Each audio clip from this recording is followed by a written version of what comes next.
Good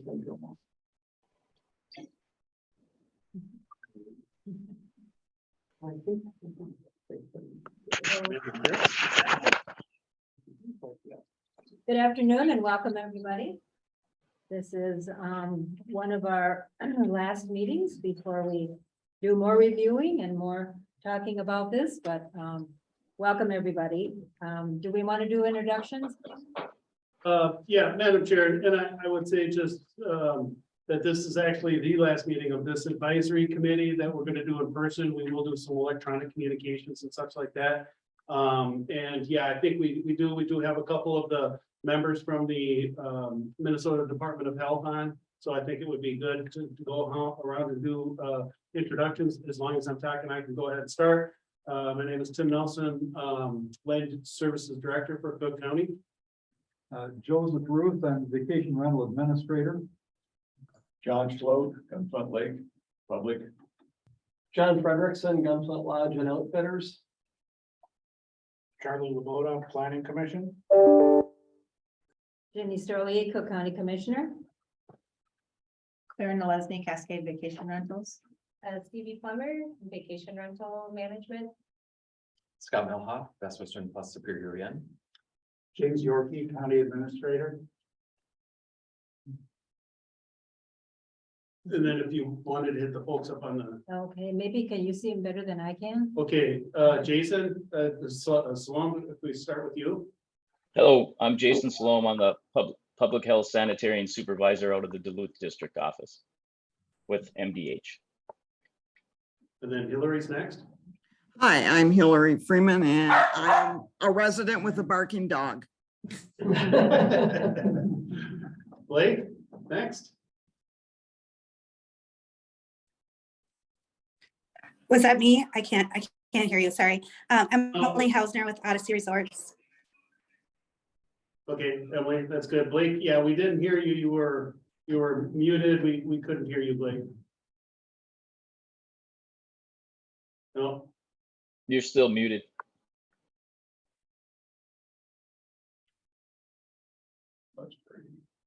You weren't muted, Blake, but the microphone wasn't picking anything up.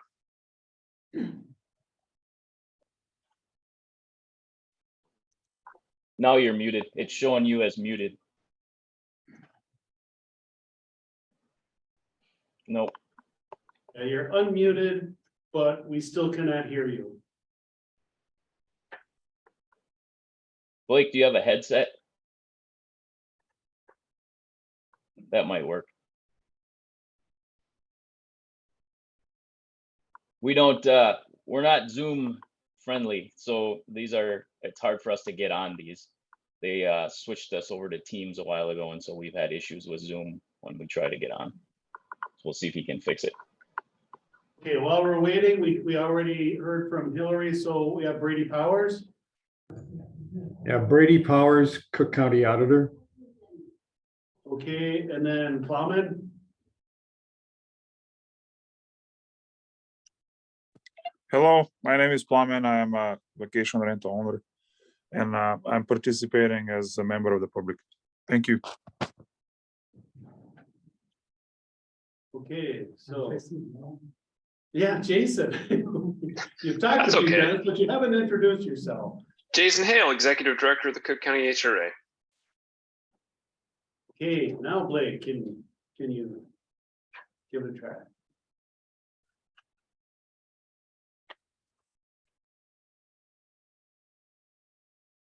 Still not hearing you.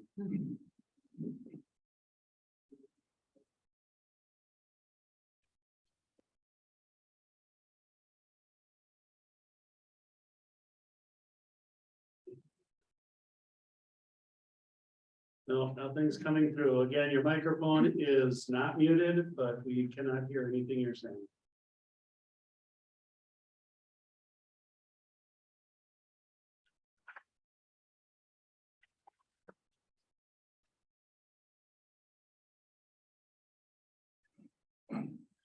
Okay. The Chairman Schnapp coming on.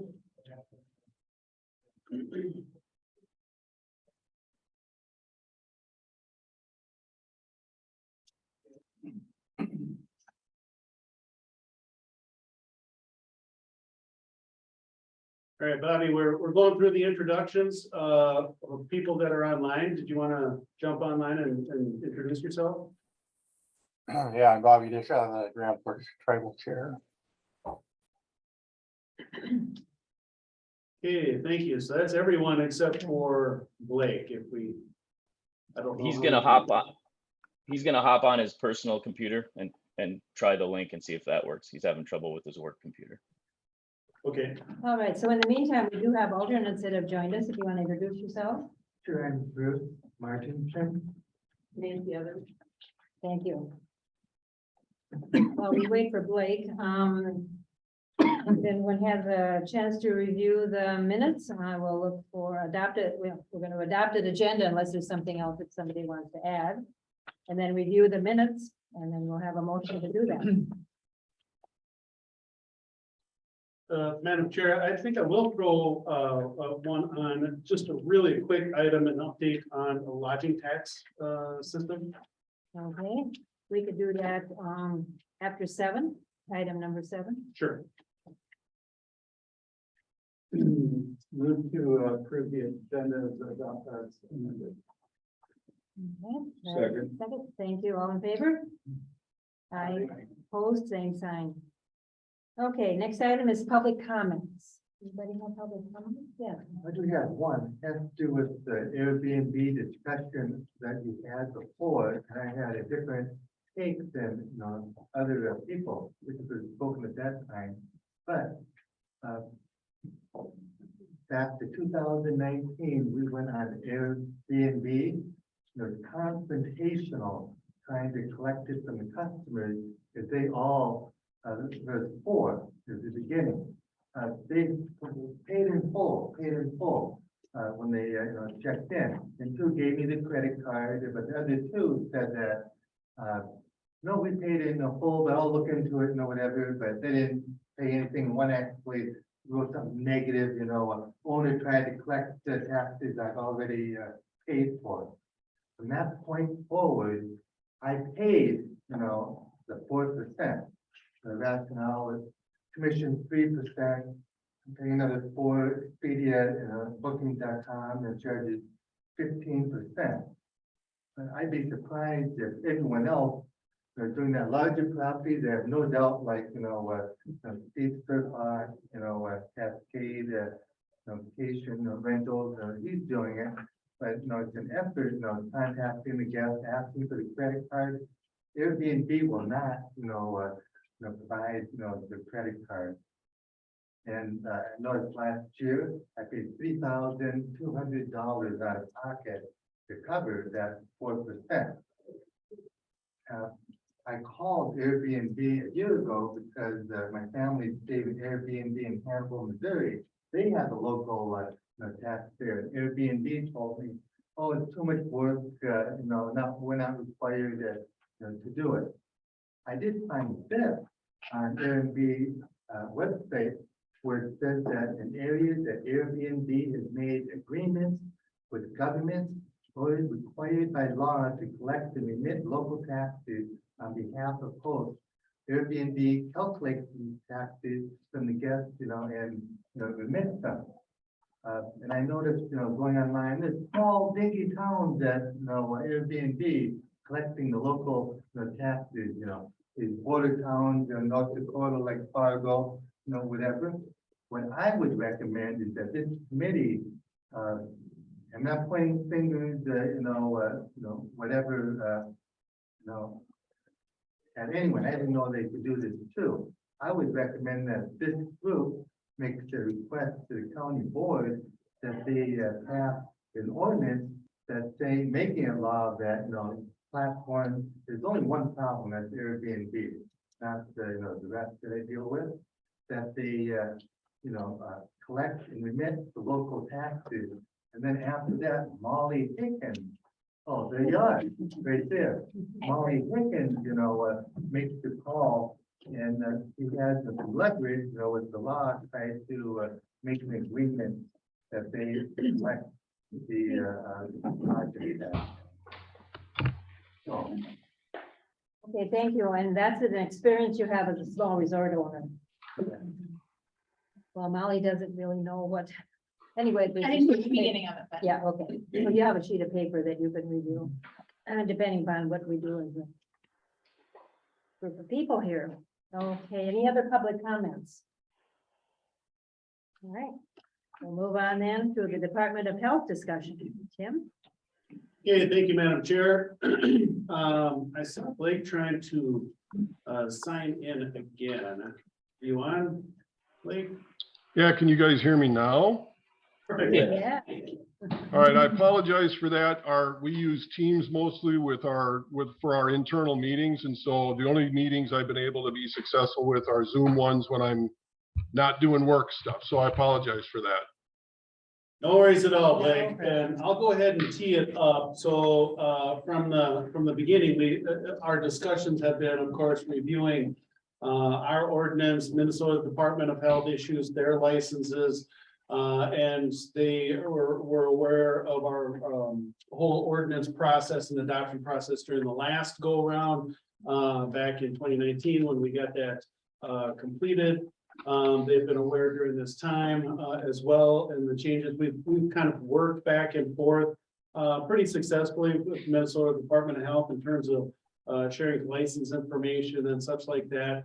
And it's been a desire, you know, and there's been some questions and such, both on the committee here as well as the community perspective survey that we had sent out about just what is that relationship going between us and the Minnesota Department of Health. There's been septic questions and such. And I'll just throw out there that if you recall in the last meeting, I had mentioned that when we first adopted our program, we did it in such a way so as that we just required people to obtain the Minnesota Department of Health license, and we did not take on any of the septic enforcement. And that was because of the status of our own program.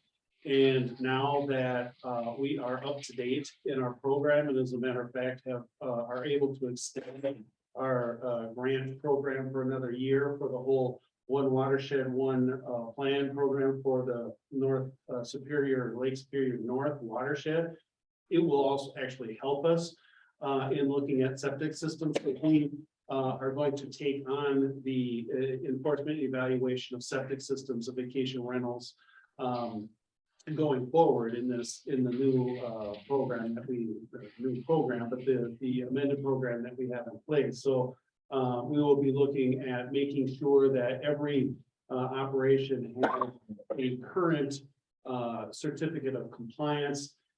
Sometimes when you look at a certificate of compliance, they could have one, but over time, if it's a brand new system that's installed, it expires, the certificate expires over time, or if it's an old one and it goes through an inspection, it expires as well in a shorter period of time. But if we require it that they just have a current one, whenever those expiration dates are, then they have to be re-inspected at that point. So they'll always have to have a current certificate of compliance.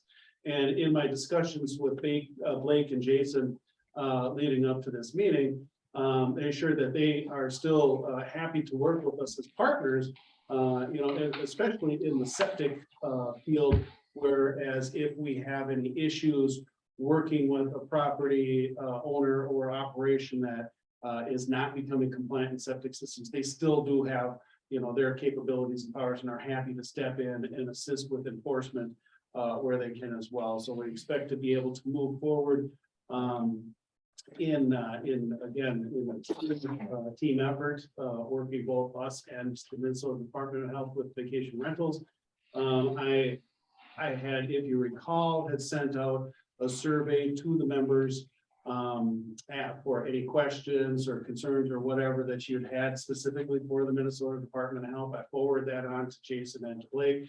And I don't want to take a lot of time since this is our last meeting in person, but I wanted to give them the opportunity to kind of address those concerns or questions and answer any specific questions they may have now, but then also participate in the rest of the discussion that we have with what the state's perspective is.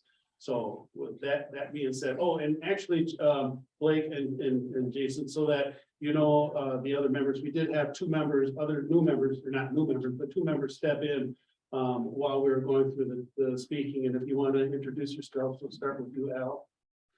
Al Pleater. I'm here as a representative of the Cook County Coalition of Lake Associations. And I don't know if there's anything else I need to say. Well, except that in a previous email, Al had wanted me to swear that there would be pizza and beverages here available tonight, but I'm sorry. I'm not able to. And then we have Molly. Go ahead. Hi, my name is Molly Hicken. I'm the Cook County attorney. Sorry, I had another meeting that was scheduled back in June, so I was late. I'm just here in general advice and keeping notes. Okay, so with that, if Blake, you and Jason have anything to throw out there and be able to discuss right now, it'd be your time.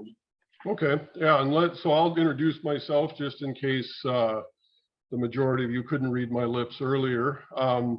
My name is Blake Norden. I'm the North Field Operations Supervisor for the Food Pools and Lodging Services section at the Minnesota Department of Health, and I'm out of the Bemidji office.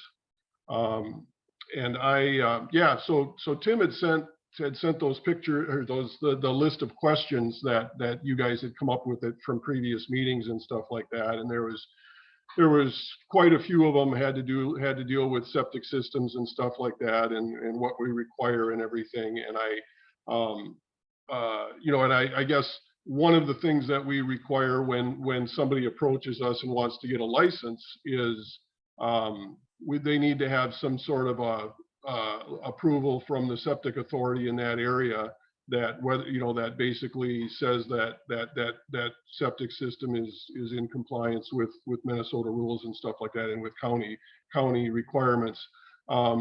And so basically that's kind of that certificate of compliance that Tim was talking about, that we're sort of looking for and stuff like that. And if somebody can't get one of those certificates, then they're, it's basically kind of a deal breaker, and they're not going to really be able to get a license from us until they can get that. Now, if it's more of a primitive situation and they're dealing with outhouses and stuff, we would still be asking the county for, their approval of those, to make sure they're okay with basically the method of sewage disposal that those particular properties are using and stuff like that. So, and it's interesting knowing, just hearing going forward, that those things are, those things in your area may have an expiration date and stuff like that. And if we run into a situation where, for whatever reason, one used to be okay, and you guys used to not have a problem with it, but for any reason in the future that you guys are going to deem it to be non-compliant, that's going to affect their ability to get a license from us. Like I said, those are kind of deal breaker situations. We deal with those, for any type of a place we license that's on its own water supply and own septic system. We need that local approval first off, which is usually, for any kind of other type of property, might be a conditional use permit or something like that. But then right along with that, we need the approved septic system as well. If any time during the use of that property while it's licensed, if there is something like a septic system starts failing or something like that, sewage is ends up on the surface of the ground because of overuse or whatever. If we get a complaint on that, we'll send somebody out right away, because that's kind of an imminent health risk. And we have a lot of enforcement tools we can use to help bring those situations into compliance. Immediate things like fencing off the pond and pumping tanks to discontinue operating and stuff like that. And so those are things that we can do to help out with the whole septic system issue and stuff like that. And if we don't, and so that was one of my questions, was looking at the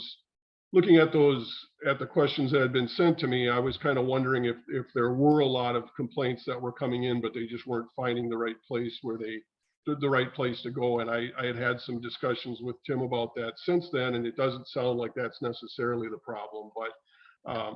But like I said, you know, we take that stuff real seriously, and if we do encounter those with any place we license, you know, those are things that have to be taken care of right away, and we can write orders and do other things to make sure that stuff's brought into compliance. One of the other things we do with vacation rentals is we evaluate the water supply for it. That usually entails, if we're fortunate, we might be able to get a well log for that particular well. Getting the well log is always a good thing because we need to establish the depth of the casing of the well. Once we know the depth of the casing, we can kind of establish the separation distances from potential contamination sources and stuff like that. So a lot of times the piece of property might be kind of small. A lot of times the well might go in before the septic system, or the septic system goes in and then the well goes in, and sometimes some of those separation distances aren't what they need to be. And so if we do run into a problem with that, we can have, I think the well code allows for, if the well is too close to a buried sewer line, I think the well code allows for like a pressure test to be done of the sewer line to make sure that it's watertight and stuff like that. So we can work with the operator to kind of try to come to some resolution for those types of things. There's other things we take into account, like the actual condition of the wellhead. Has that been maintained since the well has been drilled? Is the well cap secure? Is the casing the proper distance above ground surface?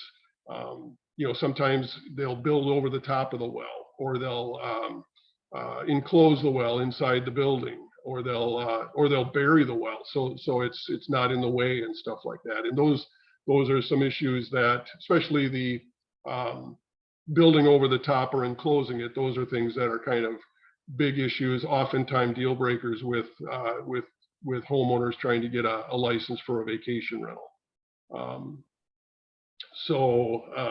But yeah, like Tim was saying, I think back when you guys were in the process of kind of putting the ordinance together, I can remember having conversations about your draft language, and I think it's worked out really well, because I think it was, you know, we were running into some situations where it's like, okay, your ordinance was kind of saying that you needed our approval first, and we're used to saying, okay, we need the local approval first.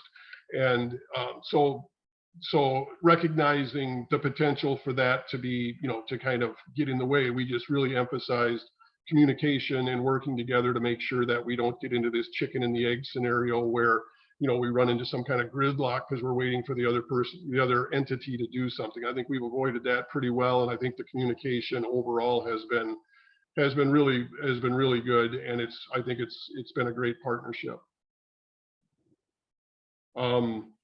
Any questions, any other issues about things that we might be doing or the way we do things, or? Yeah. I do have a question. Pressurized water systems that are running out of a lake. What is your policy on inspection and compliance? Okay, I didn't catch you. It was something running out of the lake? Lake water systems that are pumping. Surface water. Yeah, surface water system. Water systems. Yeah, they, you know, we license a number of places that are bigger, you know, resorts and stuff like that are on surface water.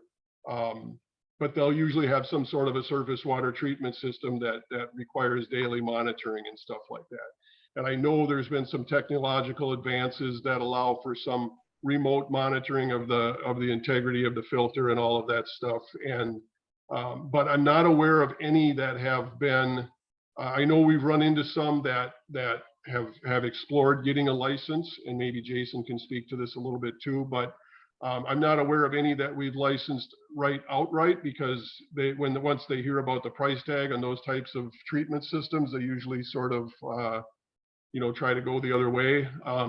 But you know, we have. I know we've licensed one vacation rental, and it's in St. Louis County, and it's on an island, and it's got a gray water treatment system on the island for for treatment of their wastewater and stuff like that. But they just provide bottled water from like Culligan or whatever for the drinking, cooking, and showering uses on the island and stuff like that. And so they got a variance for the whole water supply thing from our lodging rule there. But that's about the only one I can think of right offhand that we've licensed. That's an actual vacation rental. So normally we wouldn't license a surface water treatment system unless they had monitoring and it was chlorinated. So that's usually a deal breaker for the smaller systems because the cost of doing something like that isn't feasible. I know. Yeah. So I believe we've got some in the county that are registered rentals that have surface water, don't provide potable water, right? Are they licensed? They might not be licensed by us. If they are, they shouldn't be. But if they're not, they're not meeting our definition, they shouldn't be licensed by us. But that doesn't mean that the county wouldn't permit them.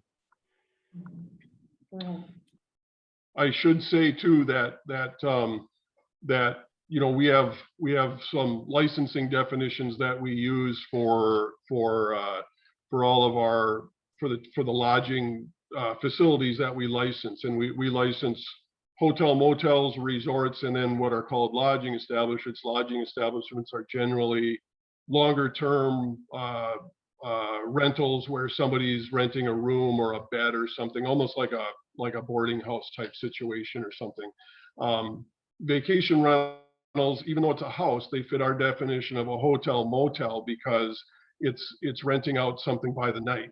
And so our resorts are generally in a category where there's 5 or more cabins that are rented out for periods of a week or more. And so there may be, I know a lot of the vacation rental ordinances are talking about short-term rentals that are for less than 30 days. So there may be some that are on surface water that rent for periods of a week or more that wouldn't fit our licensing definitions, and therefore we don't license them. How many do we have? 300 some short-term rentals in the county right now? 285. What, 285? Of the 285 short-term rentals, do you know how many have been inspected by the State Department of Health this year, and even at all? We since we don't have a vacation rental category, we have just, I can look up and find out how many hotel motels we license in Cook County. I know we've got over, that 285 sounds maybe a little on the high side, but I know we've got, well over 200 that are licensed. The places we license are categorized by risk. A vacation rental meets the definition of a low risk establishment. Low risk establishments need to be inspected every 2 years. So I know we get to all of them every 2 years. So whatever has been due in 2022, we've either done it or it's on schedule to be inspected. Do we have that information in the county on what has been inspected? Because that's the perception that's out there, is that they're not getting inspected like the commercial, like resorts are. And we're, Jason knows we're inspected every year and definitely expect that and don't have an issue with it. But that's the resort owners in my area don't feel that the short-term rentals are getting inspected nearly as much as we are. Well, yeah, by definition, any place that has a pool or a hot tub is a high risk, and so that's why you get an annual inspection. One of the reasons it's larger. The lower risk places would be every 2 years. We have somewhere around 220 is what I would guess. If you guys are saying 285, then that's probably the difference of the ones that we don't meet our definition. So I could see there being that many. Well, I'm Joseph Ruth, Vacation Rental Administrator. When I see applications coming in, I note whether they require a Minnesota Department of Health license. If they say they have carry-in water or they have a surface water system, I know they're not going to get licensed by the MDH. So we go ahead and just grant them the county license. Is this a problem as far as MDH goes? Since you can't, or you don't have a system set up to license properties with carry-in water right now?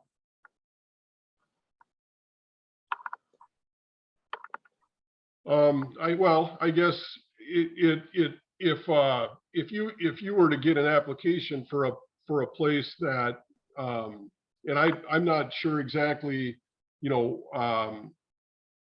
are you sending all your notifications, all the applications that you get, do they all go to Jason or somebody at MDH to determine if a license is necessary or not?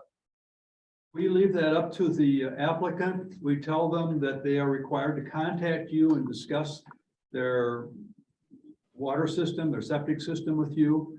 And if they get back to us and say, they won't license us because we've got a carry-in water system, then we don't do anything further. We just grant the license. So if you want us to change our policy towards this, we're going to have to figure out the best way to do that. I think if we communicate as to what's happening, we can, we can send an email, you can send an email, we can talk about who's doing what. The reasons that they might not require a license for us is because if they're renting for a week or longer, and that might be one of the reasons. And then some places will know that too, that we won't license them if they are renting for a week or longer. Right. So I think what's happening is you're talking to Sarah or Ian up there, but maybe when they talk to us, do they send you an email back that says that they don't require a license from us? I'm not communicating to Sarah or Ian on an individual basis. Like I said, that's up to the property owner or the management company that's that's getting the application. And I think that can be one of the things that we can definitely change in the system, and we could do that administratively, is just every license application that we get in, we can send to you, we could forward on to you, so that every single one of them that's coming into us.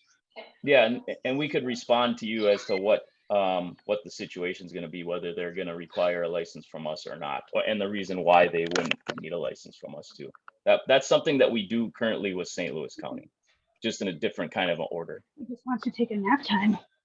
Can I get a clarification why you don't license 7 days or longer? Because don't they fall under the lodging establishment classification, which does require a license? Lodging establishment is a long-term rental that is 5 or more beds that are let to the public for a longer period of time and stuff. And we're not talking, when I mention beds, I'm not talking about counting the beds in a house. We're talking about the rentable units the rentable unit for a vacation rental is the house, 1 unit. A rentable unit for a boarding or for a lodging establishment, there's got to be 5 or more rentable units, whether that's a room or a bed or whatever. So, and that's a long-term thing that's for, periods of over a week and stuff like that. So that's normally, that's a long-term rental thing that people are involved in and stuff like that.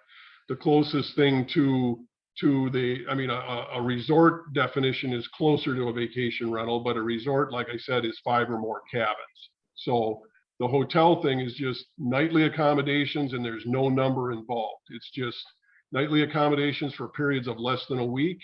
And whether if you had a duplex and each side of the house was going to be rented independently, it would be a vacation rental with 2 units, and it's basically licensed as a hotel motel. On the Minnesota Department of Health website, it doesn't go into that detail that it has to be. It just says 1 week or more and 5 beds. It doesn't say anything about a long term or anything like that. It doesn't really clarify vacation rentals wouldn't fall into that category. It seems like they would. I did find something on there as well that said there's a 2018 revisions and you can still apply to be on the committee. Did that ever get done? Did those revisions ever happen to the lodging code?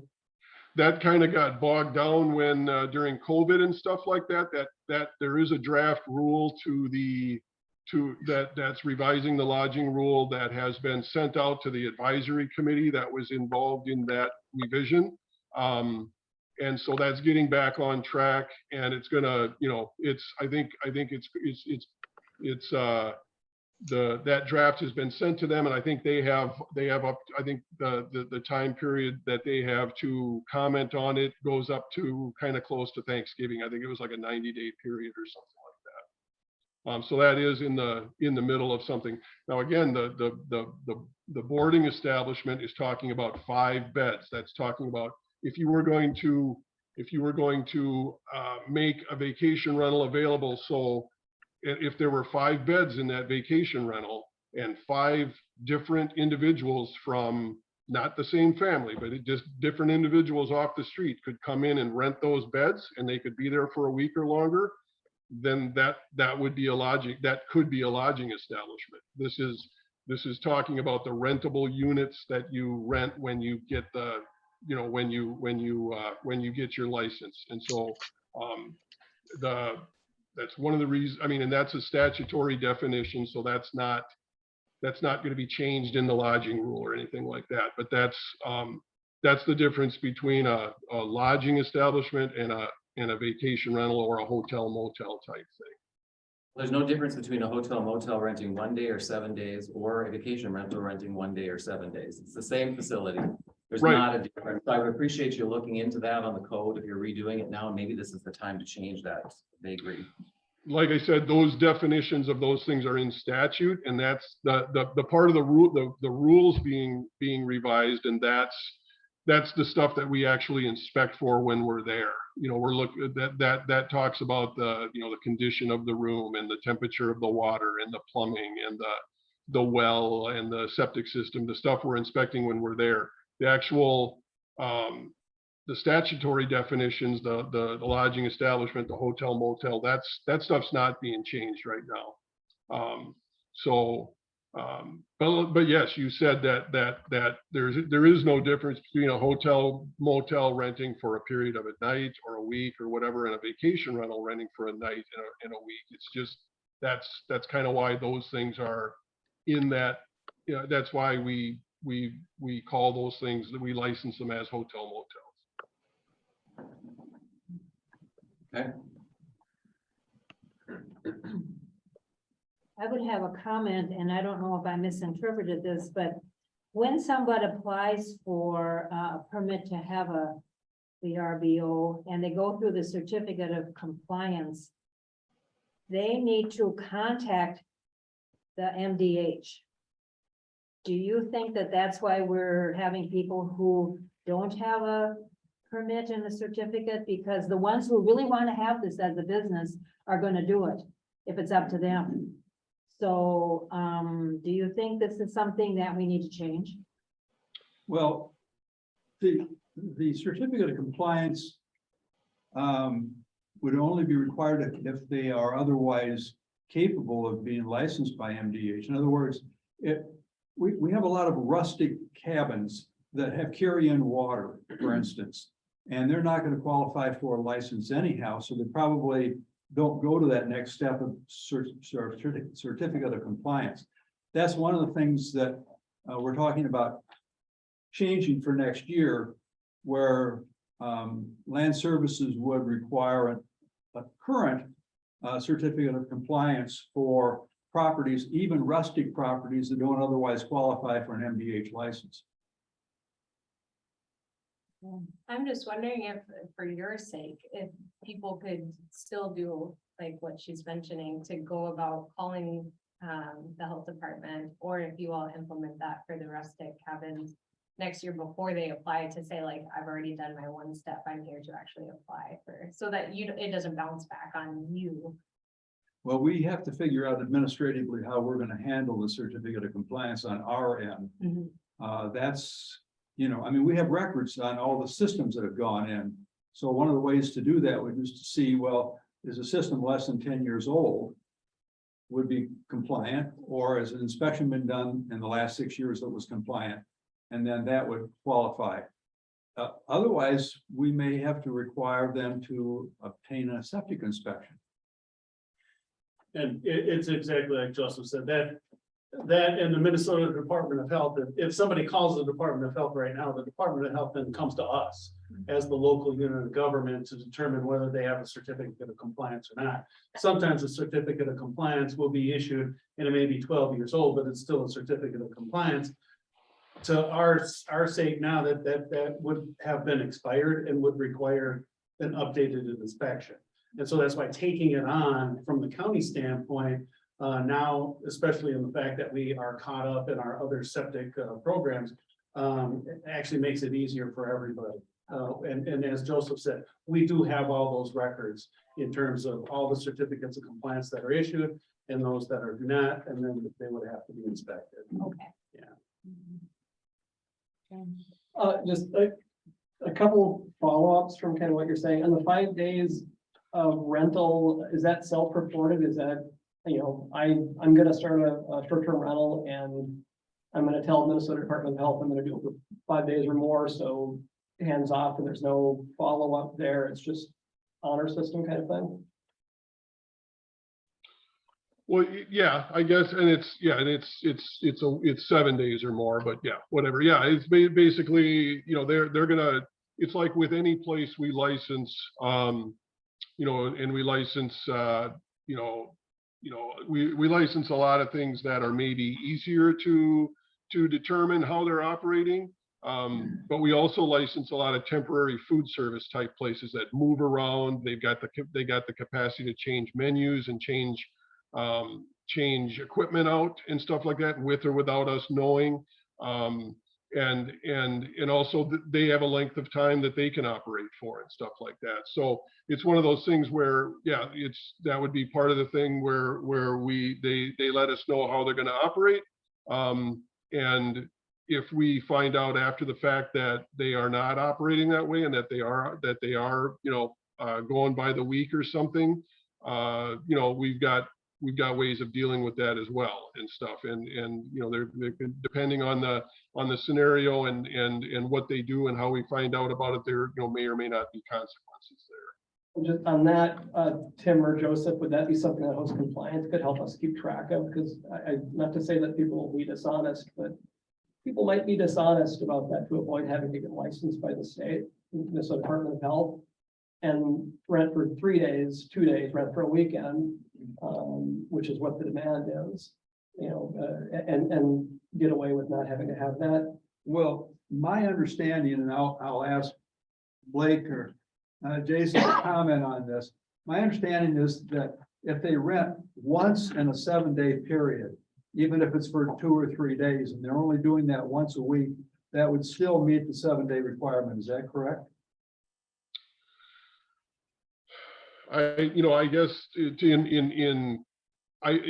can speak to this too. I have never encountered that where somebody has, I mean, I've never heard of somebody trying to play a shell game like that. I don't know, Jason, have you heard anything like that? We've had people ask us that, and what we tell them is that when it all comes down to it, if there was ever enforcement action and we had to go to, say, Department of Revenue to look at things, if there was documentation somewhere that we could prove that they were double booking, say rented one night to a person and then the next night rented to somebody else within the same 7-day period, we could take enforcement action on that.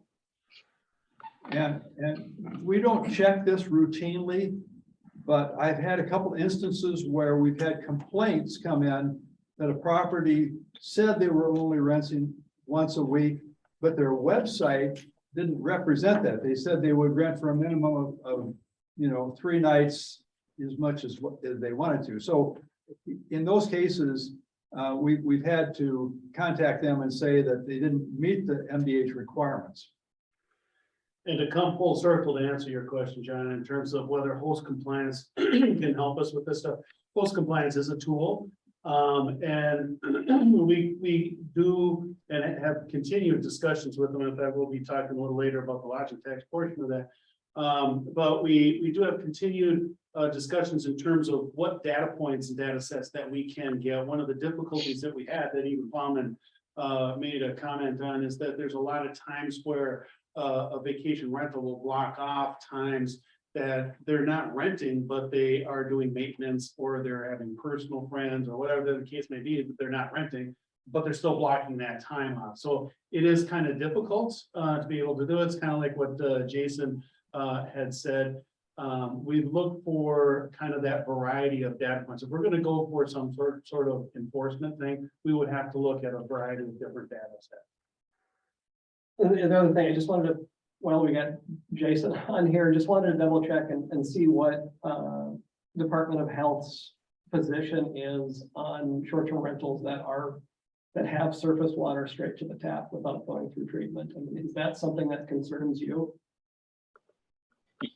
Yeah, if they're renting for our period of time, then we would be concerned about it, and we'd like to know, you know, half of the times when, I mean, we're complaint driven. So if somebody was to complain about a specific place, then let us know. We could look into it. And if they know the game of the time period, they might play that game. But if we're communicating with the county about that, or resort owners or private individuals who are concerned about But it. I don't think it's even a time period issue, because the county right now is not even knows that if they've got surface water to the tap, the county isn't even saying they have to go to Minnesota Department of Health to get licensed, because they know that you guys don't license them. So they could be doing 3-day rentals all year round. And right now, as it is, you guys wouldn't be referring them to Minnesota Department of Health, because you know they don't do it. So I guess Yeah, if I could just jump in, I think the real question is if you guys don't require the license because of time, or, you know, we know that you're not going to require it, it's a surface water thing, we usually license. And if you know about it, is it something that you would come in and enforce and stop that operation? Is that something that you as the state would prohibit us from even issuing that license? I think that's weird. Yeah, I mean, if it's something that meets the definition of something we license, and they're running surface water straight to a tap without any treatment at all, yeah, I'd like to know about that. You know, there's like I said, we worked with an operator, you know, in St. Louis County by Ely, and they were able to get a variance for something, you know, for not having a well on their property. And so we can definitely, I'd rather work with somebody and try to and come up with a solution for them that, you know, where they can get a variance for their water supply. So there's some safety things in place. I'd rather do that than just allow them to go underground and do whatever they want, and people don't even know what's coming out of the faucet, and they're drinking it and stuff like that. Like that property is licensed through you, but you've given them a variance to work with them to bring bottled water in, right? Yep. Yeah. You're talking about the island. Yeah, that one's a special circumstance. We wouldn't just give out a variance for not having a well just because someone didn't want to drill a well. There'd have to be a reason why they couldn't drill a well. So then by coming full circle again, by us providing you with all of the application information for all of the operations that go on, we'd be able to identify all of those surface water systems and be able to work with you on each one of those particular cases. Yep. I think that'd be better for the county to be working with the NDH, so the county isn't taking the risk on all of those, bypassing what the state says is a safety thing. I have one last quick question, if I could. So as a hotel, we are required to watch sex trafficking videos as well as our staff. Is that something you currently require for vacation rentals? Yeah, yes, inspectors are supposed to be discussing that issue and then having them run through the same type of a situation as you Who exactly is not- required? An owner? It's not uh, the owner. Whoever gets the license holder is required to have somebody who has the knowledge of that. So not everybody who takes contact, you know, I have to have all my front desk staff, all kinds of other different people have to also watch those videos. So is it something maybe that needs to be looked at as far as who's actually managing, who's there more day to day on the property because of an owner who could be states or countries away? Are you talking about like the cleaning crew that comes in looking for that type of a thing? I Because don't there know might, specifically cleaning crew, but whoever's in charge that's, you know, around the area on a daily basis, that sort of thing, even like a management company or. yeah, management company. Yeah, and we, there's a couple large ones up in your area that we have discussed that with. That's something that I can talk to my inspectors about if you're thinking that doesn't happen up there. Well, I can jump in for ours. We do it. I wouldn't be surprised. Yeah, and we're for it. I mean, it's a little different because vacation rentals, at least how we manage it is that it is remote. So rarely is any of our staff gonna see anyone, but we do talk to them on the phone and you might have a maintenance call, but we just comply regardless. Yeah, it's kind of that language got put in, and when the legislature puts it in there and they talk about what hotels have to do. And for a lot of hotels, it's kind of, the hotels they're thinking of when they write that language, they try to write that language so it makes as much, so it makes sense to what they're thinking about. They don't really think about these types of scenarios and stuff like that. And so we got to try to find a way to make it, to make sure the situations that we're encountering with these vacation rentals, we can make those fit the intent of what that language says. Thank you.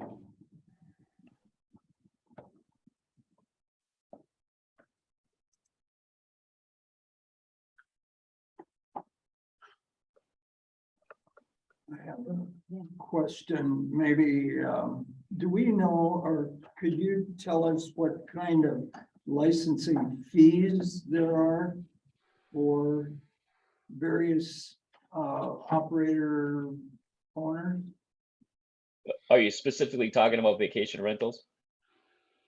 Primarily. Yeah, I would say it depends on how many units they would be licensed for, and it depends on if they have private water, private sewer. Let's say between 220 and 280 is a normal fee. Not saying that it couldn't be more. I think that the lowest price one would be 220.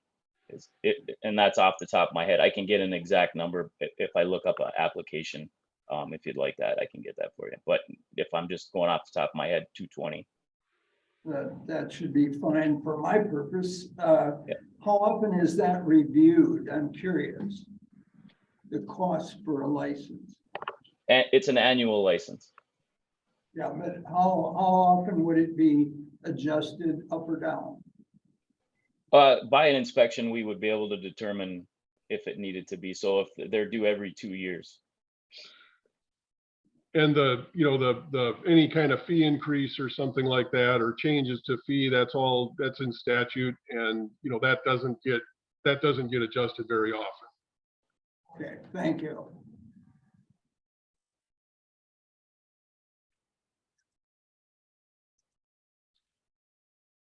Okay, did you, Jason or Blake, have anything else specific or in those questions that you had wanted to talk about? Because we also had figured as we go forward that you would have the opportunity to chime in on the rest of the discussion that we would have going forward as well. Or are there any other specific questions that we would have for either of them at this point?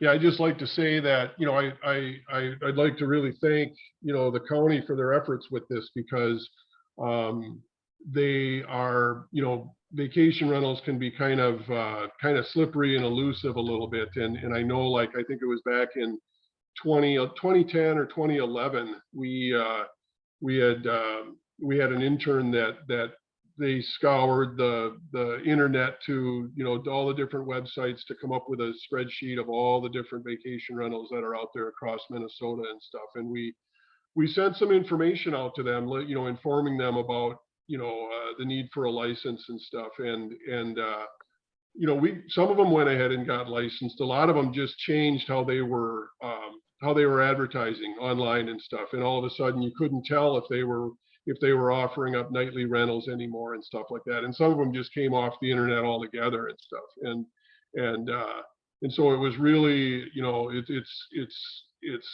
they're just really, they've been hard to kind of get a hold of. And I think that this has been a really effective partnership to, you know, to really kind of lead the way for all the different counties now that are falling in line with getting their own ordinances and stuff like that. And so we're seeing them in you know, St. Louis County and Itasca County and Crow Wing County and Chisago County and all of that. So it's I think you guys are really kind of the leading edge of getting this, you know, addressing this issue, I should say.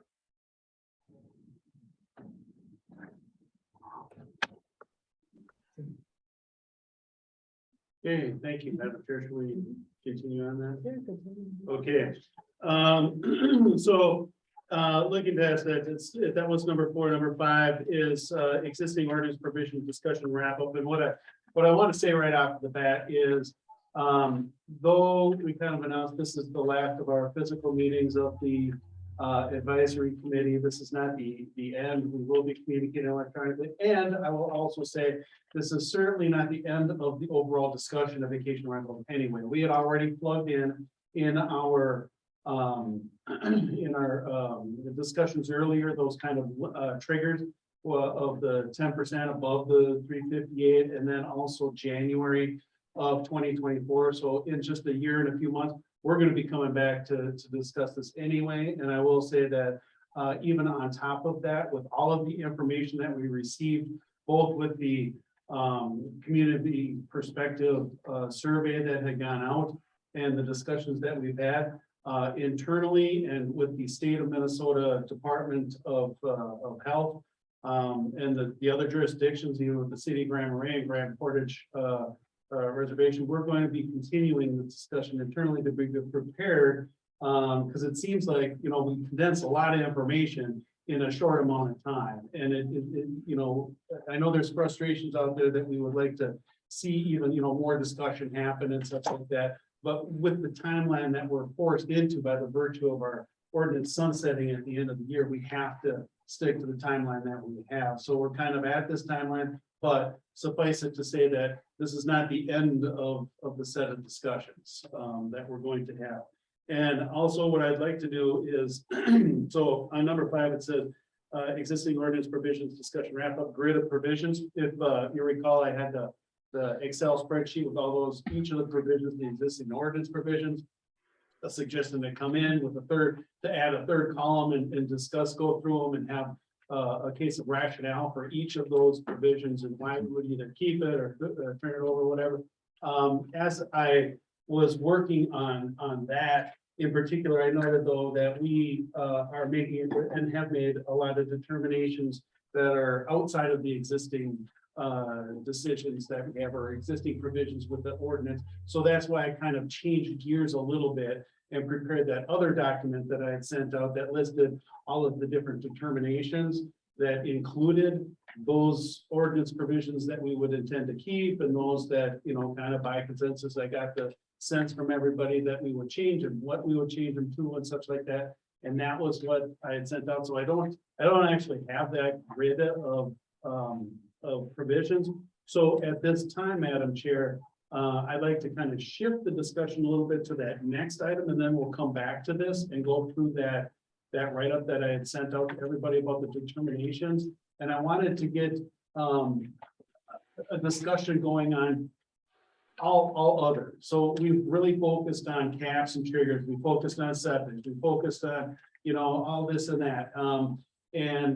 So we do know, again, by virtue of that survey that had gone out and all the comments and questions that were in there and all the comments and concerns and questions that have been brought up in here, that they're in the short amount of time that we've had, we have not been able to discuss over everything and everybody's concerns. And I know that there are even some that said, are we even going to change anything in here? And I think one of the biggest components that I see as the biggest change is going to be kind of the vision that I see is increasing that fee to the point of being able to have sufficient staffing and resources to be able to actually do that enforcement. It seems like most of the concerns, most of the problems, most of the issues that we have, we will be able to hit on the front end instead of having to come back with that enforcement if we have the sufficient resources available ahead of time. So that I see going forward as a very good thing. But I wanted this kind of discussion here in this group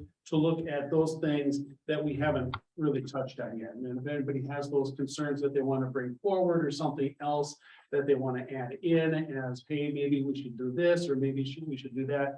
This was a very good discussion that we had with the Department of Health and the whole surface water thing. We obviously have some coordination to work on with them, making sure that they get all of the requests that they have coming in so that they can give that feedback in terms of the surface water and potable water versus non-potable and that kind of business. But is there anything else? And so that's what I kind of wanted. This is a little bit of time here is the other suggestions and recommendations from committee members and just kind of open it up for any kind of discussions. Well, it's fresh, with Jason and Blake. I think it's a very good conversation and kind of enlightening there. I think that the people that come up here have a reasonable expectation when they're paying $200 to $1,000 a night for a cabin. To think that that water coming out of a pressurized tap is pure and it's drinkable and potable. I think if we have carry-in water, that's a different situation altogether. And they understand they're out there scooping it from the lake or a river or wherever it needs to be treated. They understand that. But when it comes out of a tap, I think we should regulate that. And I think that, I know it's a lot more work, but since we're going to be putting somebody into place, hopefully, if this passes, to keep an eye on this, I believe that we should have them chlorinate the water and filter it before it reaches that tap and have testing done on a regular basis. That's if they're pulling from surface water. That's just my feeling. And we've got quite a few places like that. I was just thinking, We do. Jason, you said you inspect 220, you said we have 280 overall. Wouldn't surprise me that the difference is places that are carrying water or you haven't recommended or haven't instructed them that they need to go to the Minnesota Department of Health to get licensed because you knew they wouldn't. Well, I mean, we tell them they need to contact the Minnesota Department of Health and at least, so the Minnesota Department of Health says, generally the answer is, excuse me, I'll take this off. Generally, the answer is, if you rent for only once in a 7-day period or for more than 7 days, you don't require a license. That's the out. That's generally what they're told. But do they do that? I mean, that's not really up to us to monitor it at that point. If they say they are, well, okay. But some of these places just say we can't get licensed, or we talk to them and they won't grant a license. And I don't have the time with my schedule to dive in and find, well, what was the conversation? What was said, so. Well, what I'm hearing from the John's corner over here is that regardless if the MDH, if it's within their timeframes or out, or they're able to make that duck and dodge dive thing and not require that license from Minnesota Department of Health, that there's a desire expressed to go ahead and require potable or pure water as a resource anyway. There is the carry-in, and there is, if it's pressurized, that is purified or somehow treated. And they can That's work with the state to get a variance to work through it. But at least then Jason and his team will know to monitor that and make sure that the whatever signage and whatever they would require, let's per se for that, like the island that they're working with, is being complied with when they inspect. So then I have a, inspection. yeah, I get that, and I support that, and I guess my question then for Jason or Blake are as we, and I'm just saying we're going to do this part about it. We don't need an ordinance change over this, but we are going to send you notifications of all of our licensing applications so that you are aware of all of those. I'm just trying to think about the teamwork that we're going to need from you to be able to address those scenarios that don't require, are you going to be able to put resources into those operations that don't require a license from you, but are operating because they may get a license from us, but don't have that purified water?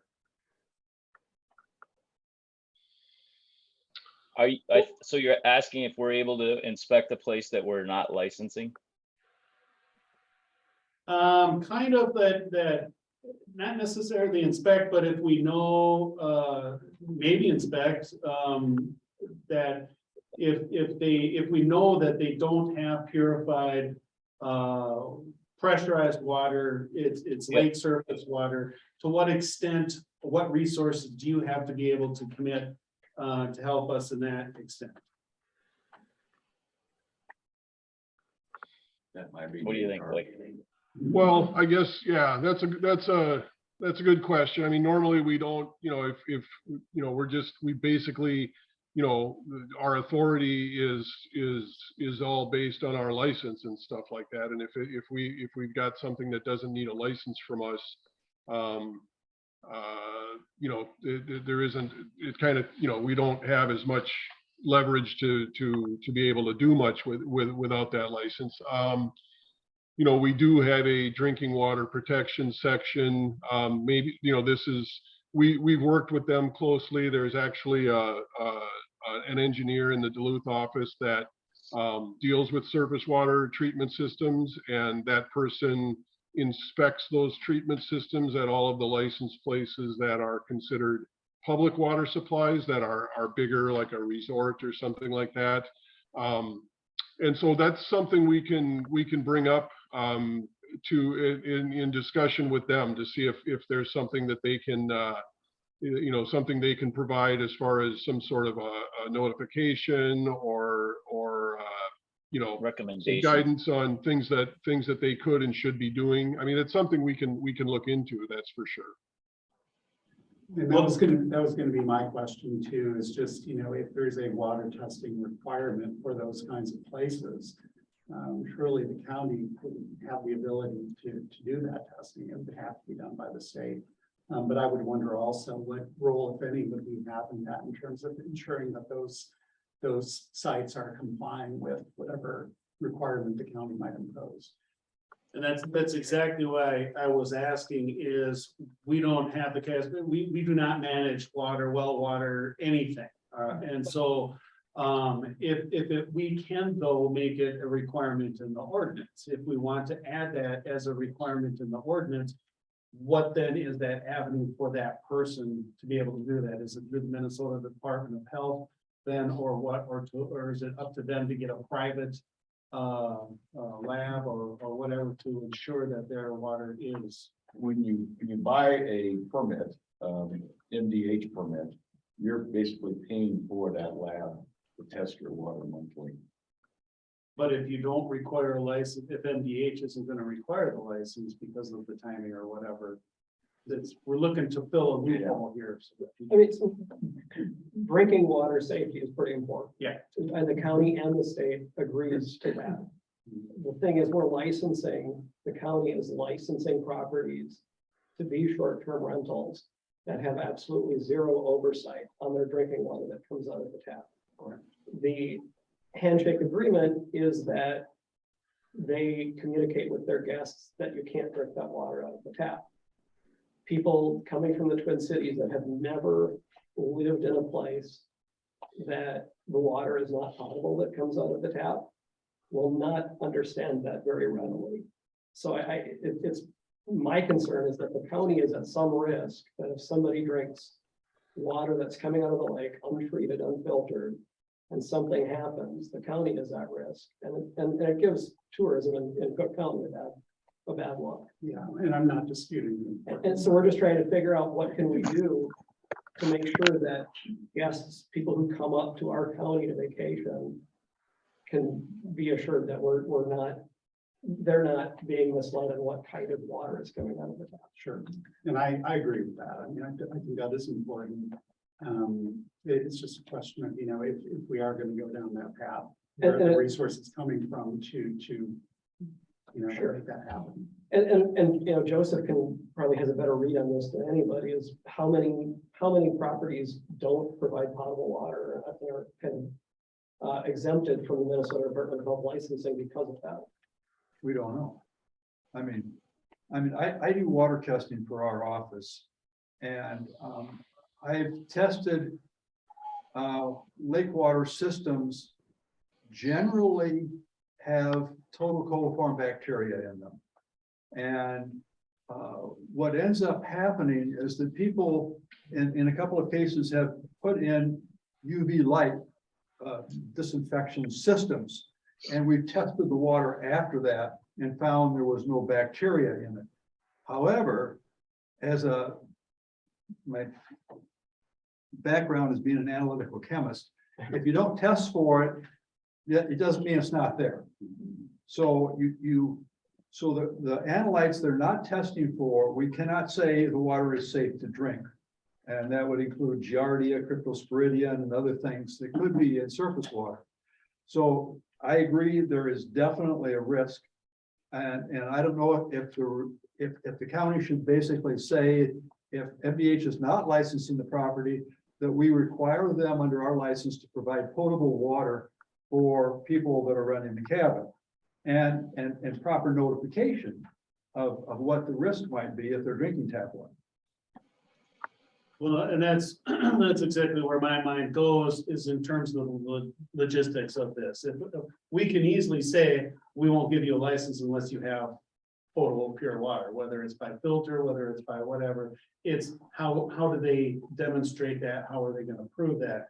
So I'm kind of reading from the Minnesota Department of Health that if they're in a category that you guys don't license, you may be able to offer some guidance, but you're not there as an enforcement for somebody in terms of enforcing drinking water standards. That's correct. We would have recommendations. I mean, we could suggest postings like what our drinking water protection program does for postings for water that does test positive for total coliform. There's probably stuff on the website or that I could get you that's from that it talks about that posting. But I don't think we could do any enforcement action. Claire, did you have a question? Yeah, I was just thinking, because it sounds like MDH is not denying the license, they're just saying we have no way to test it, so we just don't license it, and that's how people get around it. And so can the county say, if you're not licensed by MDH for whatever reason, if you can't obtain that, then you don't get the license, or there is an avenue that's clear that is defined that you say this is how you need to be tested, etc., so that there is safety. And that's what I'm fine with, having a provision in there saying, we deny this license unless you can provide or demonstrate that your water is potable. But it's the resources and how do they get that? Is it just a simple lab thing? Do we have a listing? Do we? And this may be the question for the Minnesota Department of Health: is there the listing and then of those things that need to be tested for, that declares it to be potable or non-potable, and then the frequency of that, is that a once a year kind of thing to renew their license, or? Yeah, one of the, You got to test once a month, that you're supposed to test every day. It's daily tested internally within your property, and then monthly we send in, we overnight a sample into the state lab to test. Actually, it's Is that the exact same. Is that at your property? Yeah. Oh. I had a Surface vacation water. also, and I got to do it. Yep, Yeah. if you've got surface water, but Sure. while it's different with surface water, that's what you have to do. Okay, so is that something, looking at your different categories, Blake and Jason, in terms of hotel or whatever the case may be, and under whatever vacation rentals fit under, is that the same kind of level of criteria that you would have on a vacation rental category, that in order to be potable, they would have to have that daily testing or maintain a log. I'm assuming you guys have to maintain a log then, or? Chlorinate log. Yeah, that's the big hurdle with a lot of these vacation rentals is the frequency of testing and all of that stuff on with these things when, you know, whoever the owner may be on the property just, you know, basically a few days of the year, if ever, or something like that with some of them and stuff. And so it's a real challenge with that. And I'd rather, you know, with somebody approaching the county, they want to get a license and they're on surface water, I'd rather get them licensed and have them put some safety measures in place. I don't want the fact that they're on surface water to scare them off and, well, I'm never going to be able to get a license, because I would rather, you know, work with them and get them licensed so they can have a safe source, have the postings that we want there, because like some of you guys have said, you know, water comes out of the tap. Well, the water at home that comes out of the tap is safe. So this is coming out of the tap, therefore this is safe too. And I'd rather work with them, come up with a scenario where they can be licensed, do what they want, but you know, all the safety measures are going to be in place and we're not going to have any problems. I'd rather do that than just be telling them no all the time, you know? Well, and the upshot of that is, if you just tell people, no, we can't license you, they're gonna rent anyhow. Right. I mean, this isn't gonna stop them. So it's better to have them in the system where we can have some conversation with them about what they need to do to at least provide the safest water possible to their customers. I agree with that. And I think that when we're talking to these people and we're coming at them with solutions, telling them what they can do to get a license and basically, you know, how easy it is and all of that, you know, Jason and his employees are really good at coming forward with the solutions. So we don't, you know, the first thing these people don't see is the brick wall, and they you know, can kind of they see that there's some possibilities there. So we get them on track right away to be thinking along the lines of, okay, we can't use this water that's coming out of the lake for the public, but we've got some alternatives we're going to have to do, and it isn't the end of the world if we do it that way and stuff like that. And that's the kind of thing we're pushing to just try to, you know, and then that way you're going to run into less monkey business with, well, you know, I only rent it out once every 7 days and stuff like that. You're trying to get them so they're in the system so they can operate within the rules, and that's what the rules are there to keep people safe. And so we're trying to find ways of getting people into that system so, you know, it's an even playing field, and people are getting the safety precautions that they expect. Likewise, could you put that in ordinance of the 7-day thing? So, you know, Cook County says that all vacation rentals renting less than 30 days are classified as a hotel motel, for instance, or something to that effect. Yeah. To get rid of that loophole as well. Would be statutory, probably. Yeah. Okay. So does anybody have any comments of opposition towards then requiring any of these vacation rentals with surface water, ensuring they have potable or purified water? So that I could see easily adjusting our licensing requirements to require that. And then I would see us working with the Department of Health folks as to how we can assist folks in achieving that. So are there any voices of objection towards adding that requirement to the list that we've talked about? I would just suggest adding, like, if they do have to bring in, or if they are using surface water if the health department approves, put the health department license, they should have that in the listing anyways, and also have in the listing that it is not for drinking. I think it should be very obvious for guests saying that, like, potable water is provided, but this out of the tap is not for drinking. And I feel like any kind of platform would require that transparency as well. I would agree with that. Yeah. Having signs right by the. Right on there with the license. Yeah. And so I think when they get their permit, as Joseph has said, the permitting is what, 3 pages long? Well, the permits, it's an online application. Okay, but it's a But long the one. certificate they get is just a single piece of paper, which is supposed to be posted and we should require that it's posted, so it's prominently displayed inside the rental unit. And maybe on there, we can say, water from tap is not safe to drink. But it's gonna take, and I agree completely that we need to work with MDH to figure out the best way so that when we're licensing people, that they have safe drinking water available. Otherwise, the county could be liable. And do you do the permit? Do you put it online and you could change it? You could add or subtract? Do you do that? We don't have any way to do that yet, Okay. but we will be renegotiating our contract with Granicus, host compliance, probably next month. And this is something that we can work with them to see how we can get maybe a special statement right on the license then. Right, that's my point. Yeah. That they will read that on the permit. Yeah. About, yes, okay. And Yeah, I don't think that'll be a problem at all, getting that adjusted. We are working with post compliance / Granicus, and I see Jason has his hand up. Hale. Jason, Hale. Thanks, Tim. Yeah, I just had a quick question to clear. How do I lower my hand? There we go.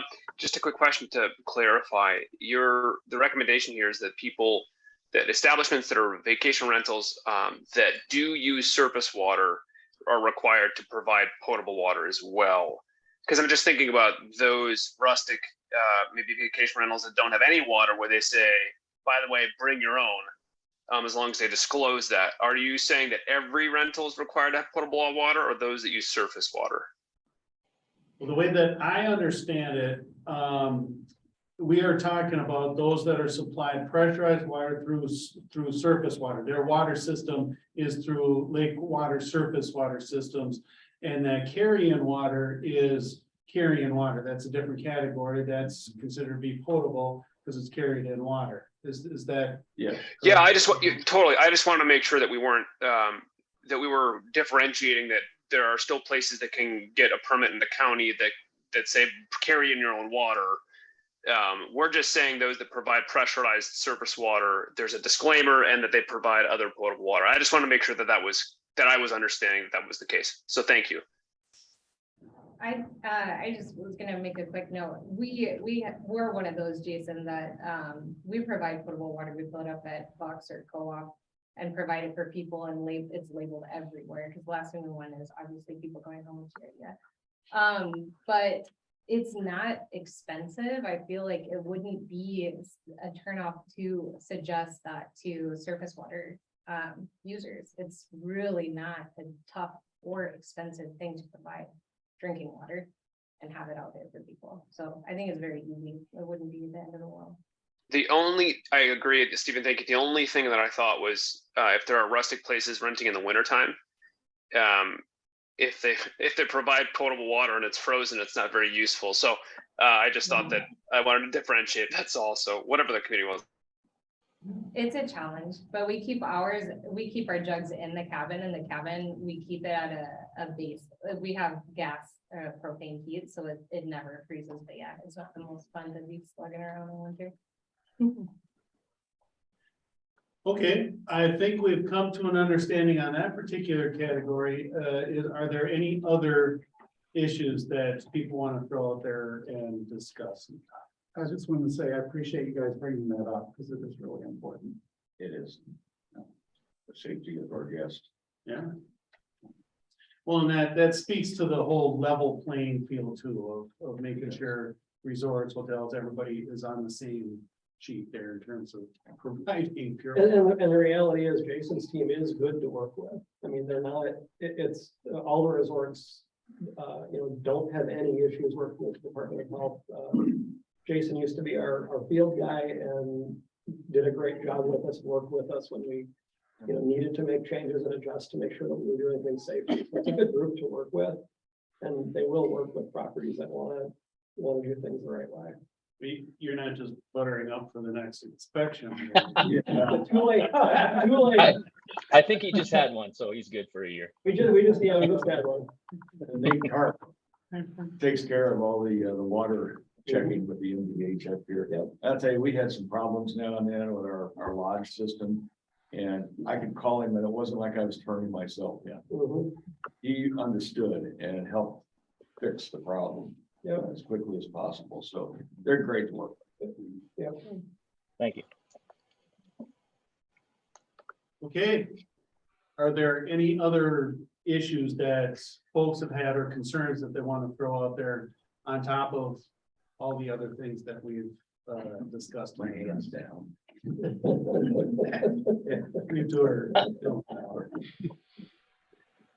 We have a half an hour left of the meeting.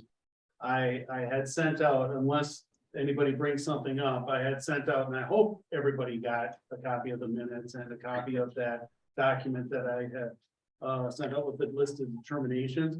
I had sent out a couple.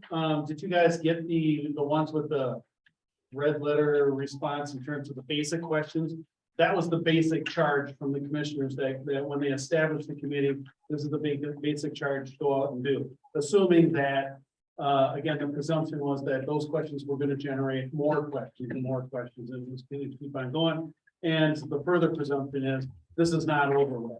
That's the thing about an ordinance and a program, licensing program. We can change this, and I fully expect that as we go through next year, other issues are going to pop up and other things are going to be highlighted so that we'll be able to make continued and further changes. So in going through this list, I'm not sure, I want to go through it line by line, but maybe we can go through it like section by section, people looking at how many pages are there, just maybe page by page. Going through that. Jim. Hi, it's Hillary out here in space. I just really wanted to think about that, the last meeting, I think it was, when we had those individuals talking about the challenges of enforcement of the property. I think there were two that came. And so I think as you put this together and refine it, that the issue of enforcement has been a key piece that comes up. And I think it was a piece, and I hear you very clearly that you need to be able to have staff to do that. But I just don't want to lose sight of the public comments that have come forth and concerns about the ability to enforce, because they have a policy without enforcement is not a very good thing, as we all know. So I just want to make sure that that piece stays on the burner. And in some ways, as we talk about water quality, I mean, we're also talking about that same issue, but on a particularity of a certain subject as over against issues of nuisance and noise. So I just want to make sure that that does not get lost as you put together your draft. Thank you. Yeah, no, I very much appreciate that, Hillary, and you're exactly right. Every issue, individual issue that we talk about does ultimately fall to enforcement. I mean, and yes, I as being in charge of the land services and are in charge of several different ordinances that are being implemented. I absolutely, that's the worst thing that I face or would want to face is having ordinance provisions that we cannot or will not and cannot enforce. I want to have something that's both enforceable legally with the laws and the ordinance language that's in place, but also in the resources that we have.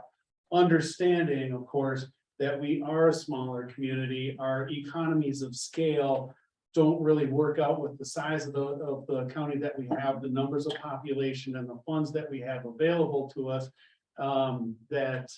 It does make it difficult for us to strike that balance, but that's why I do kind of lean towards that increase in the fee to get more staffing. And I think if we can have a full person that is funded with a fee structure that will afford the post-compliance grant system for us and a full-time position to do that, that'll at least get us going. We'll get a lot of stuff going into that next year.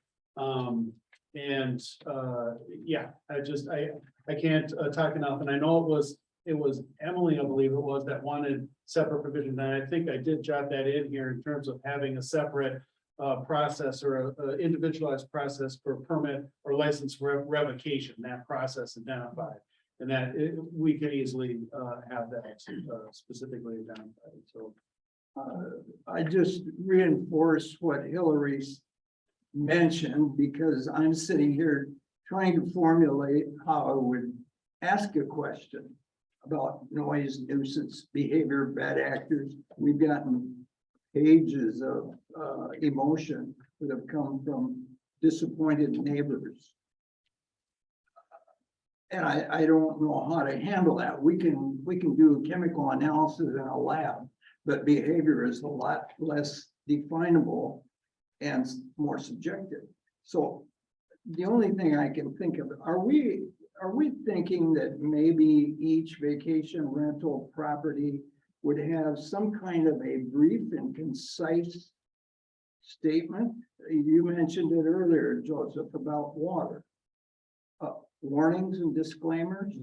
Are we thinking that? Well, we did discuss, and I believe, I hope it's in the document, requiring a placard that is going to have emergency contact information, where your garbage goes, what, requirements are with regard to maybe noise levels and things like that. All of those things to kind of identify. We don't want to over inundate something. It has to be concise. But yes, to the concise, point, very clear. exact, Yeah. specific. Yeah, And and I can also, see that. also display a much more higher promotion of that 24/7 hotline. We keep that 24/7 complaint hotline. We have it more readily accessible, not only on the website, but on other pages, on the placard, on the inside the vacation rental itself as well. And then we're able to, and I will announce this because it was announced at our Minnesota County's Intergovernmental Trust Land Use Legal Training Workshop last week, that up until this point, and I keep saying it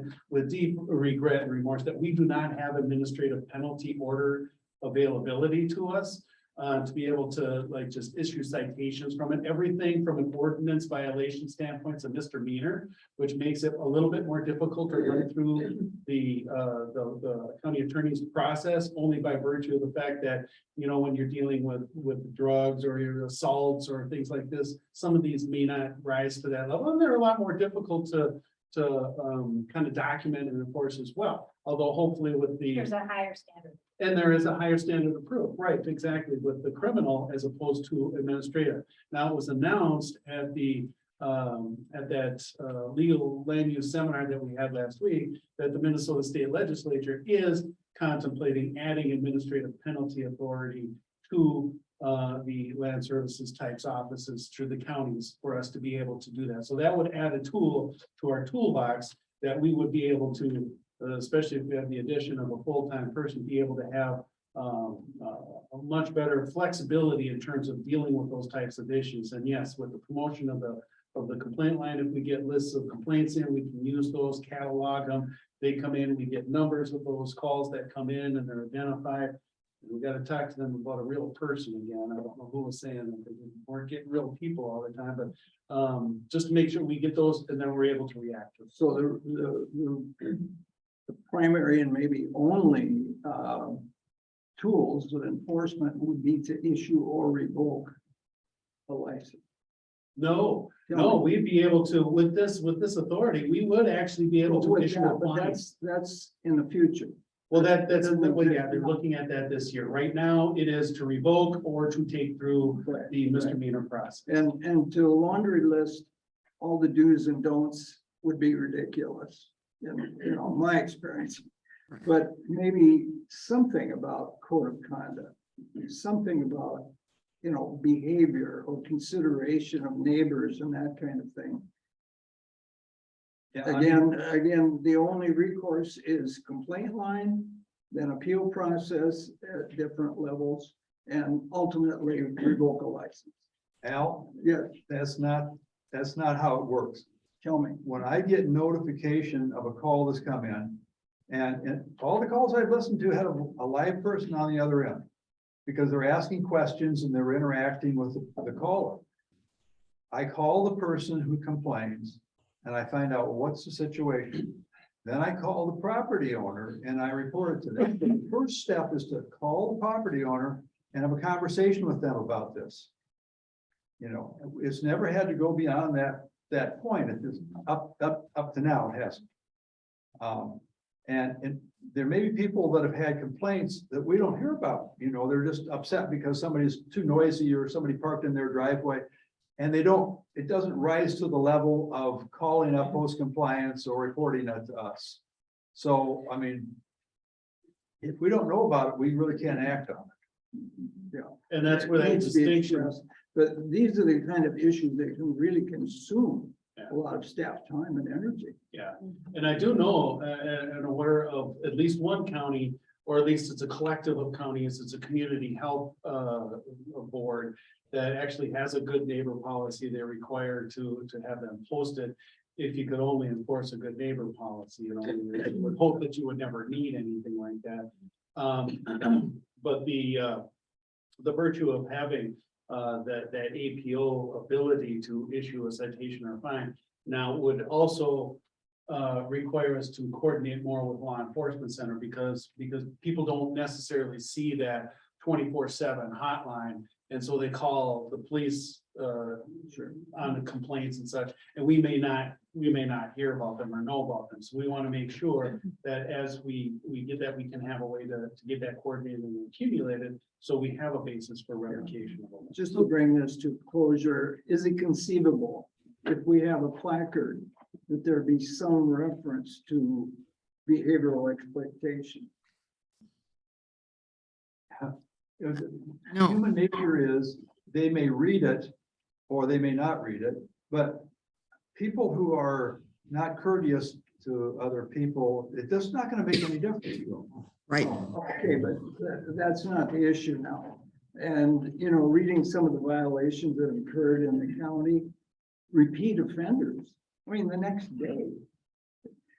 In this week's paper, for instance, but there's some attempt to convey some kind of behavioral appropriateness is a possibility. I'm not going to suggest that, but I mean, I'm not going to suggest what it should say, but I think it might be wise to have something in there besides some of the other disclaimers. Well, John has a my question. thought. I was gonna say, with Hillary's issues, with Al's issues, one of the things that I noticed with the comments coming into this, and then also all the discussions that we've had here, is I think pretty much everybody here who's not doing short-term rentals has maybe learned things about short-term rentals, and maybe it's not quite as much the boogeyman that a lot of people in the county think. Part of that, I think, is on the county, but the county's not really communicating a lot to the public about the short-term rentals. It's almost impossible to find out if a property down the road from you is a short-term rental, right? You can look up, you can pull up the property ID and look at the records, and they're public that way, but not like the interactive map that we were able to pull up as part of this board. I think things like that need to be communicated out so people have access to information so they can see, okay, that one is registered, that one isn't. I think information is a good thing for people in the county to have so they understand and because if they don't have information, it's just going to go all into imagination, and that can go anywhere. And let's blame everything on one thing or the other. But if the county provides the information so it's easy to access, then at least you've got information to deal with. And, you know, did you go to the website? And you can learn about what actually is going on. I think making that available is important for the. Yeah, I was going to say, I mean, those imagined things, they all go directly to Facebook. And that nobody any. That's where those end up. Right. No, I was going to ask Tim, I just want to make sure I understood correctly. So if they're not calling the complaint line, but they are calling like the sheriff's office, there's not a way always for us to know that that complaint went to the sheriff's office, because there should be some means for us to get that information from the sheriff. we can get that information, we have to seek or coordinate that information because they don't have an automatic listing of where the vacation rentals are. They just know that there's this address and they get this complaint, and it may be a noise complaint at 10:30 at night, and they go out and it's not on their books. It doesn't come up on their computer that it's a vacation rental. So they may or may not know that. So that's going to take some of that coordination to make sure we do get that information. And the reason why it hadn't been to begin with is because it's still, whether it's a vacation rental or not, being we didn't have administrator and still don't, but we might have APO authority or citation authority. It still would have to be addressed through the criminal process or misdemeanor process. Now going forward, if for some reason the state does follow through and give us citation authority with fines and such like that, then we're able to use that information more. So it's more important now to be able to coordinate that information with law enforcement. Well, if you're waiting for the legislature to get that done, you might be waiting. So I have a question, Tim. You know, I don't want to spend a lot of time on this. It was really to bring up the fact that we have a process for enforcement. Without it, a policy is empty and so to speak. But the question I have is that, you know, we're really looking at the overall picture of developing a process for vacation rental or enhancing the existing policy. And I would wonder two things. One is, you know, it feels like that the percentage of vacation rentals by owner is the problem properties do not feel like they're a large percent of the overall number of applications. Is that correct? I would suspect that that would be the case. Yeah, it's usually, and that's kind of the case of the overall population as well. It's like, you know, the majority or the minority of the problems or issues are with the majority of the problems are with the minority of the people. It's a small portion of them that are the real problems that we got. And Hillary, we really don't get very many complaints, at least through the hotline. It's about equally balanced with people that are saying, how can I apply for a vacation rental license? So it's been a lot lower. Now, maybe there's other complaints out there. We're just not filtered through that system and I don't hear about them. But as far as what we've gotten from host compliance, probably in the last year, I would guess maybe 6 to 8 is all. Great. And I think that that's really important because I think that the issue that was just raised of reality and perception sometimes don't always come together. And so that as you look at drafting this entire policy, that becomes a piece of it, but it's not the overriding. It's just one piece in that puzzle of how you put together a policy.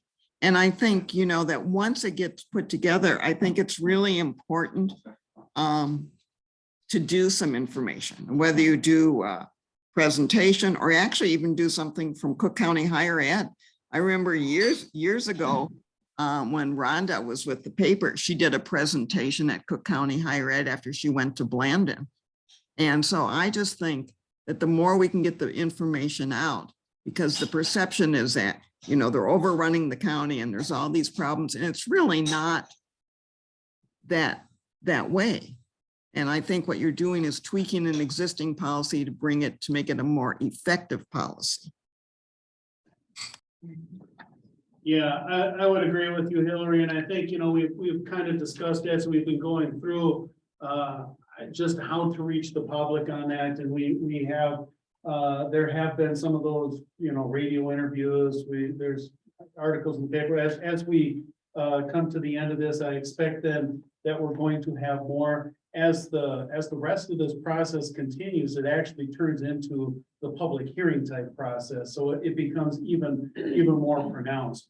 But afterwards and going through, I anticipate working with our new communications guy, Todd, to really enhance our website to be a lot more focused on that. And yeah, we're certainly happy to use every kind of means that are out there to get that message out to folks in terms of what the perceptions and the realities are, and what any of the new requirements that we're talking about and such like that. So that's a very good point.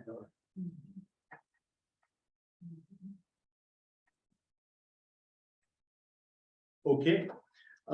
So we do have this list of the determinations again, and I think there are 5 pages of them. And do we want to just then go through and say, does anybody see any issues with what I've gone through? And see, I take the great joy of when we're done with this, because I don't do the minutes while we're doing this. I actually rewatch all of the videos and then get everything down. So I almost challenge people to come up with different determinations that are in there, because this is fresh from the videos that I watch and that we do put out over the public. So, but there is the ability, you know, to kind of misread maybe what somebody says. So I just want to gauge out there whether anybody has any issues with the listing of the determinations that are made. Now, it is my anticipation, and I will get this out to everybody. I have started and I'm working on the final report. If anybody has seen any of the preliminary reports, or not preliminary, but even final committee reports from the 2015 committee, from the 2018 committee, from the 2022 steering committee, any of these reports, it's going to look more like that. If there's a lot of narrative in mixed in with lists and things, it's going to have a lot of descriptors. It's going to get into a lot of the rationale that we had talked about, and it's going to be, again, derived from all of the discussions of the meetings that we've had. So the actual report that's going to the board, you'll get a copy of it to be able to take a look at it before it goes to the board and be able to make those comments. The next steps would be that I get that out to you, which I would plan to finish by the end of this week, presuming I don't have to rewrite everything. But then get that out to you, and then the next board meeting, the next available board meeting is October let me pull it out. I think I put it in the. It's the 25th. No, October the 11th. Oh, the next one. Oh, okay. Yep. Well, So the October the 11th. I was giving you extra time. Well, but see, the thing is, and that's, I would love the extra time. We've also actually taken this is one more meeting than we were cleared hot for from the board to begin with. We were supposed to have been done 2 weeks ago, just because of the timeline that we have. So bringing this to the board on October the 11th, their next step is to review it, see all the recommendations or determinations or whatever, and say, okay, this is good. Take this to the planning commission for the public hearing for any of the ordinance changes or amendments that would need to be taken place. So the earliest chance that we have at getting that is November 16th. That planning commission meeting is on November 16th, Wednesday. And assuming that there wouldn't be any postponement, sometimes we table the discussion and it goes on to the next and so ever, but in the hopes that it would be done on that November 16th night, then it would be presented to the board, would be December the 13th would be the opportunity, and then that would then become effective on the 1st of January. And so those are it is tough time constraints that we have to work with. Those are public notice requirements by statute and all that good stuff. So that's at least is what we're contending with. So the first thing or the next thing that we have is the report that I sent out to you. So I want to be able to get any feedback, and like I want as well, if nobody has anything to say right now, go ahead and email me. And I do, Scott, and I've been Al, I read all the emails, and even though I don't have the opportunity to respond back necessarily, I just had to finish up last week. I'm writing a response to the regional comprehensive solid waste management plan as well for the entire Arrowhead region. So there's been a little bit on the plate there that I'm scrambling back and forth for, but should be able to be targeted on this now and get it out. But If you don't have any comments now, follow them up in the next few days. That would help me get a report drafted. And I'm sorry, I don't know. if it's You might want to have a specific ending date. For comments coming in. Monday? Well, Next you know, month. and it really depends on the kind of comment. I do keep it a little flexible because sometimes I'll have a report and then somebody comes up with a little comment that's easy to change, that makes sense. And it's like, oh, okay, well, I can do that. And it may be, you know, a day before I have to turn it in and it's not a big deal. But yeah, please don't come to me with wholesale changes. You know, 2 days. Yeah, right. Okay, so there, thank you. And that is to look at that drop dead date for information that I have to go to the October 11th Board of Commissioners meeting. I need by October 5th. I have to have that finished up and to the board so that can go out into the agenda and into the public domain again for that. So by October 5th, I have to be finished with that report. So what I send out to you, then please comment as quickly as possible, understanding that I need to make the adjustments and have it to the board. And I don't know when the next fee scheduled hearing is. Brady, maybe if you're still on, do we have one scheduled? A fee scheduled hearing or not yet? I mean, those are scheduled as needed generally. Those, huh? Those are scheduled as needed. Yeah, they're as needed, so we can have them at any time. So that's at least one of those flexible things that we can certainly talk about. That doesn't go into the ordinance. We don't have currently scheduled, but we could do it at the next meeting. Well, there's a complication from an administrative standpoint. Generally, we start our renewals December 1st. This will not be ready for approval. It will not have been approved by the county board by that time. We're going to have to put off renewals into January of next year and then go the 2-month period, January to the end of February. It's the only way this is going to fit with everything. So we'll have to, it's just an administrative thing, we but can adjust. something we're going to have to deal with. I was wondering, Joseph, on a normal year, do they have any penalty for owners renewing late? Like, is there any late fee? Is there any way to push them to renew, you know, by the end of the year on a normal year for you? Well, I had made a suggestion and way back at the first meeting that maybe we should have a renewal fee and a new application fee and have the renewal fee lower than the initial application fee. And if people don't renew in time, then they're pushed back to going through a new application and would cost them more money. Yeah, that makes sense. And I guess I will ask that. I'm glad that you did bring that up because that is an issue for us and it is an issue for people always drag their feet in doling out money. So would there be consensus to do that? Because I don't mind that approach whatsoever. We have a renewal fee so long as you make it in by the date that it's supposed to be renewed. If you do not renew it by that renewal date, then you don't have a license. You need to actually apply for a new license. Then you pay the new fee. I think that's great. Yeah. Okay. Why not? Perfect. It's on video. Is it accurate to say that you're tabled the conversation about resort fee, like charging the resorts? I'm glad that you Later did bring date, that up. right. Yeah, we had discussed at an earlier meeting that there basically are two kind of main categories of the vacation rentals. You have your vacation rental homes, and then you have those vacation rentals that are a part of an existing resort complex and such.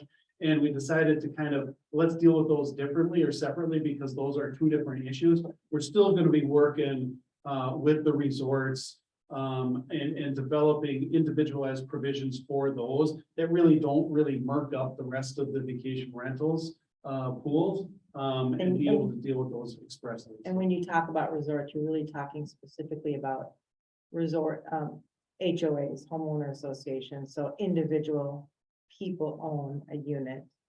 And then have the ability to sell and rent outside of that resort versus a resort that just owns all of the.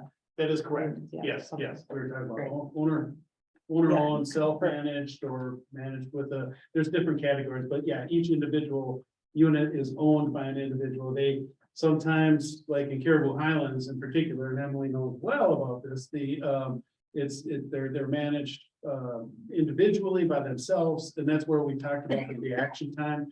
We want people to be able to not just acknowledge receipt of being notified for any kind of issue, but we want them to react and to be able to take action in a certain amount of time. And that is part of that, instead of, it gets murky for us to require a local management company. So, yes, thank you for bringing that up, and I hope that was clear. Did I answer the question? Yeah, it's outside of this. It is still ongoing, and it will be included in, yeah. Great. So I would say that it's 5 o'clock, unless there's anything else, or is my phone off? It is. I can't see that back there. Anything else? The only thing that I would say, I did ask our accountant about the Airbnb question, Bruce, and she said that Airbnb collects and remits state taxes 8.375% and remits it directly to the state, but they do collect and send the 4% lodging tax to us, and we remit it to the county. I do it to you. They do, and so you can, For us. I asked because I was curious, and she said, you have to set up the 4% an Airbnb platform to be collected at the time of reservation, and so I'm sure you could call Serena. I've called them so many times because VRBO will do it and we've just been eating it. I mean, we put it in our cost and the nightly cost and then do the tax at the end of the year, but. Yeah, so for whatever reason, Serena has managed that. I don't know. How did you do that when I? Yeah, right. Do that, no. Yeah. Okay, real quick, and this might help answer your comment. I don't have, I think there is a way, thank you. Madam Chair, I think there is a way to set that in Airbnb, whether they're gonna collect and send it to you or you're gonna calculate it and pay it back. However, my comment was gonna be on a different topic.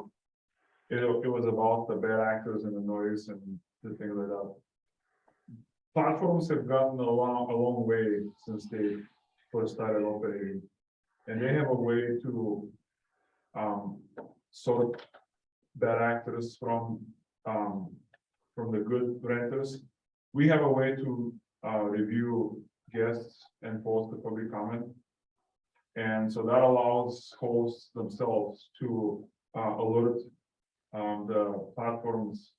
And my guess is that some people may not be able to rent the platform anymore if they've committed some kind of violation of, local or whatever rule. Okay, last thing, Madam Chair, is, and I forgot, I mentioned the lodging tax portion of it. We have been in discussions with Granicus Host Compliance. That is one component that we had not entered into because of the complexities of the different districts that we have, even 2 districts within inside the city of Grand Marais, in terms of the collection of lodging taxes.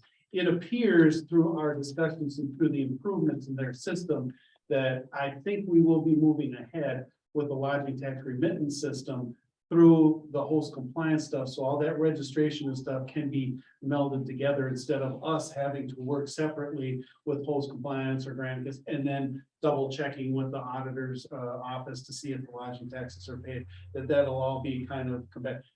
We've had a couple presentations by them in the last couple of weeks, and I think we're moving in a pretty good direction with that. I think they'll be able to accommodate all the complexities.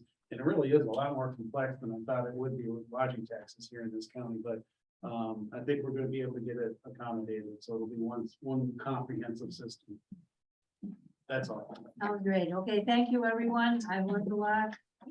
Everybody who helped us all with data, Tim and Bob and everybody, thanks so much. Hey, thank you, everyone. It's gonna be quiet.